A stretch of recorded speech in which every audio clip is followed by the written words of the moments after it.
bita monetization, kuko urabona ko hano twujuje ibisabwa, twujuje watch time 4,000, tukaba twujuje na subscribe 1,000 zisabwa kugira ngo channel ibe monetization. So wenda reka tubirebere n'ahantu bita kuri Google Chrome, kuko nabwo niho hantu hafasha kugira ngo bibashe kugaragara neza. So ngira ngo urabibona dukoze zoom, urabona ko n'ubundi kuri Google Chrome baratwereka yuko twujuje sub 1,000 ndetse tukaba twarujuje n'amasaha 4,000 watch time. Bivuge ngo niyo mpamvu mubona hano hasi baduhaye button ivuga ngo apply now. Bivuge ngo ubu dushobora ku applyinga tukajya muri YouTube Partner Program.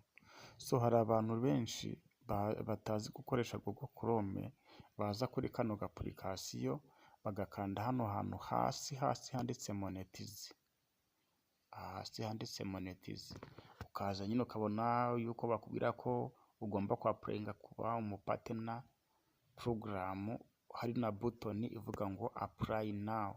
Nibyo koko apply now urayikora, ariko ntago step zose wazikorera hano. Renda reka dukande kuri no apply now. So hano hari step 3 ugomba gukurikiza.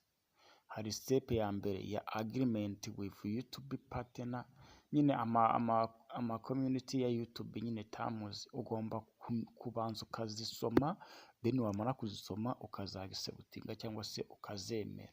So turakanda start. Tumara gukanda start, hano baratwereka amaterms yuko ugomba kuba utari munsi y'imyaka 18 kugira ngo ukoreshe YouTube, ugomba kuba uri hejuru yayo.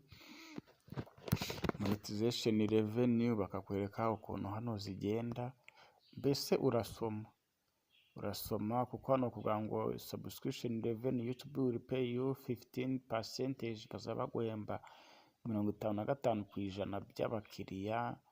Payment account requirement, ugomba kuzagira konti yo guhemberwaho. Hano bakakubwira ko limitation taxes, bijyanye n'amataxes nyine ya mbese ahanga termination. Ese channel yawe iba termination gute? Ibi ngibi nabyo ugomba kubisoma ukabimenya neza cyane. Wamara kubyumva ugakanda clicking hano hantu handitse ngo accept, just here hano handitse ngo accept, then ugatukanda ahangaha. Ni ibintu biba byoroshye. Umaze kwemeza hano itukanda ko wemeye amategeko n'amabwiriza, terms and condition. Izi zose ni inzira wakoresha ku applying ukoresheje Google Chrome, wakoresha ku applyinga ukoresheje akano ga application. Step zose bakwerekana izina. None bakubwira ngo sign up for AdSense. AdSense ni account yawe mbese inyuraho amatangazo cyangwa se ivaho amatangazo kugira ngo bakwamamazeho kuri YouTube. Rero nayo nta kindi kintu ukora, ukanda kuri button ivuga ngo start now.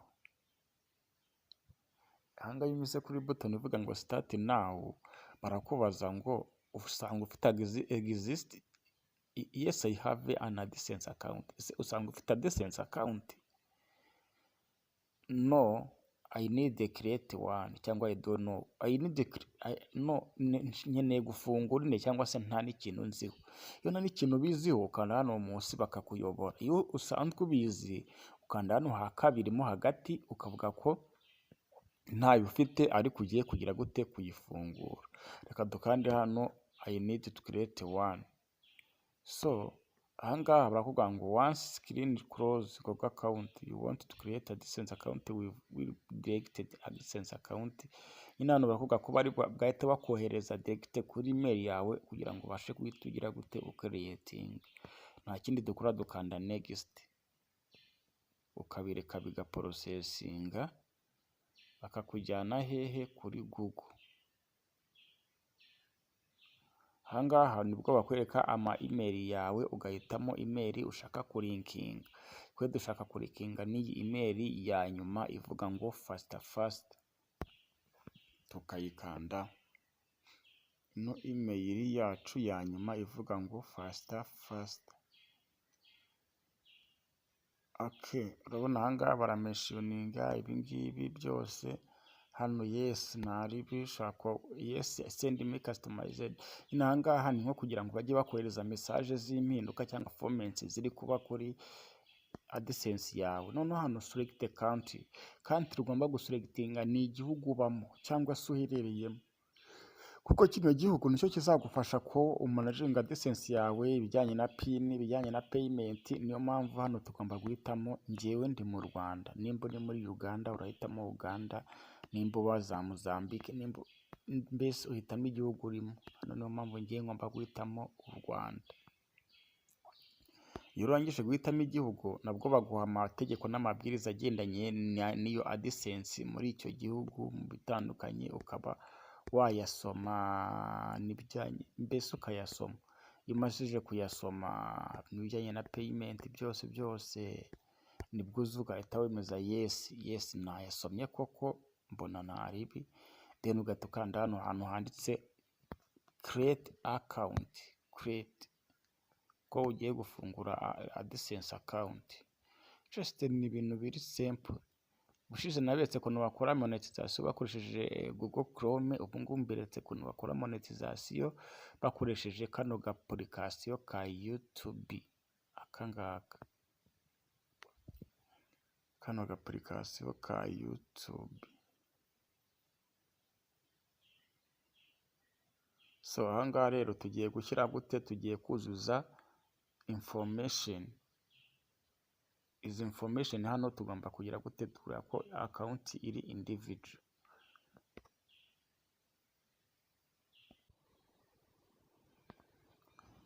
Aha ngaha rero tumaze kubona ko hano ari individual. Then hano hari fasita turuzuzaho amazina, kuko impamvu ushyiraho amazina ni ukugira ngo mu gihe wabuze PIN ugiye kuverifyinga irangamuntu uzabashe kugira gute, uzabashe kuyiverifiya neza.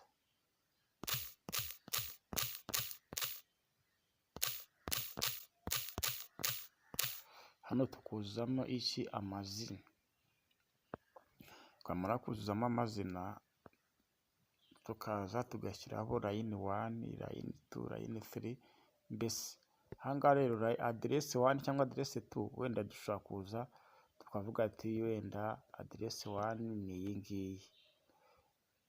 Iyo nshyizeho ngiye nishyiriyeho address 1 ishobora gutuma bahita babibona. Address ya kabiri hano nkaza yenda nkiyuzuzaho Nyarugenge. Address ya gatatu nkashyiraho Kigali.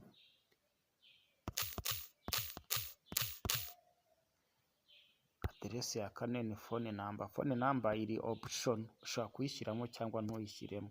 Iyo bakubwiye ikintu kiri option ushatse ugishyiramo cyangwa se ukacyihorera. Just ngira ngo urabibonye. Then tugakanda submit. Ntabwo ari itegeko ryo kugira ngo dushyiremo nimero ya telefone, ushaka kuyishyiramo cyangwa ntuyishyiremo. Then tukagira gute, tukadirecting YouTube yacu, YouTube studio. Urabona ko step ya kabiri urabona ko yagiye hehe, in progress. Dore ngaha hano hantu habaye in progress. Ubu step ya kabiri ubundi ikunda kumara amasaha 9. Bivuge ngo nimba wapurayinze wenda saa moya za mu gitondo, ku mugoroba byibuze saa moya cyangwa se saa 10 bakabaye bageze gute, bayemeje mu gihe wabikoze neza fresh. So tugarutse n'ubundi kuri ya ntuza yacu, tugarutse kuri ya poro yacu ya YouTube studio, uko twayisize ntabwo ariko tuyisanga. Turasanga naho kuri monetization biri step ya kabiri iri in progress. Bivuga ngo wakora monetization ukoresheje ino Google Chrome, wakora monetization ukoresheje karaka YouTube studio ka application, byose birakunda. Urabona ko nahanga barimo baratugaragaza ko iri in progress. So reka dutegereze amasaha 9 turebe uko na step ya gatatu iraza kugira gute, iraza kuza imeze.